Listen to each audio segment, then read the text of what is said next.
I'm in London, England, at the intersection of Bickenhall Street and Baker Street. And I would like to take this opportunity to commend to YouTube viewers Anthony Burgess's Sherlock Holmes short story, which is called Murder to Music. It's to be found in this collection of Burgess's short stories, The Devil's Mode. And you'll also find it in a more recently published collection of Sherlock Holmes stories by writers other than Conan Doyle, called The Improbable Adventures of Sherlock Holmes, which is a lot of fun. This short story, I think you'll find rather entertaining. I would like, if you'll bear with me, to read 2 or 3 paragraphs, the 2 or 3 opening paragraphs, just give you a flavour.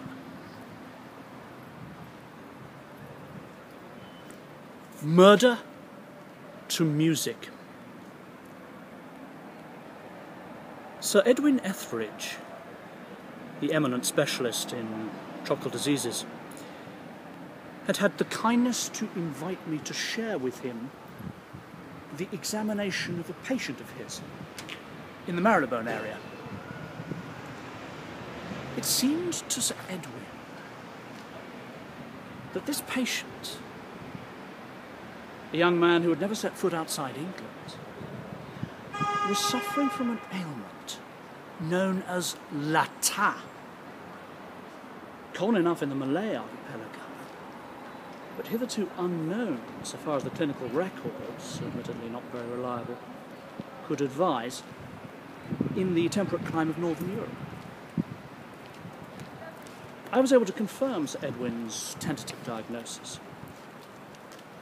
The young man was morbidly suggestible,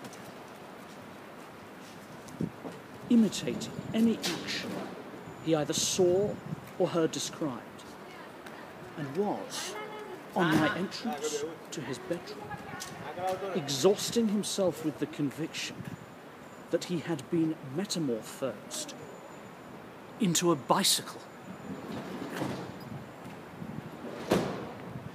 The disease is incurable, but intermittent.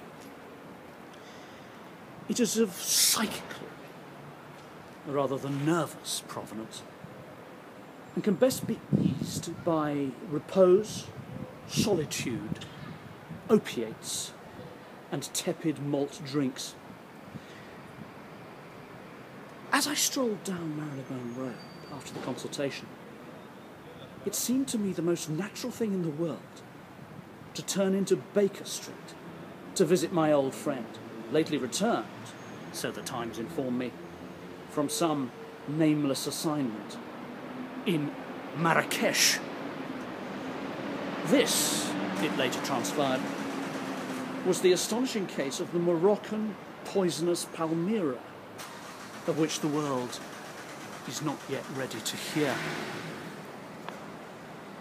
I found Holmes rather warmly clad for a London July day, in dressing gown, winter comforter, and a jewelled turban, which, he was to inform me, was the gift of the Mufti of Fez, donated in gratitude for some service my friend was not willing to specify. He was bronzed and clearly inured to a greater heat than our own, but not, except for the turban, noticeably exoticized by his sojourn in the land of the Mohammedan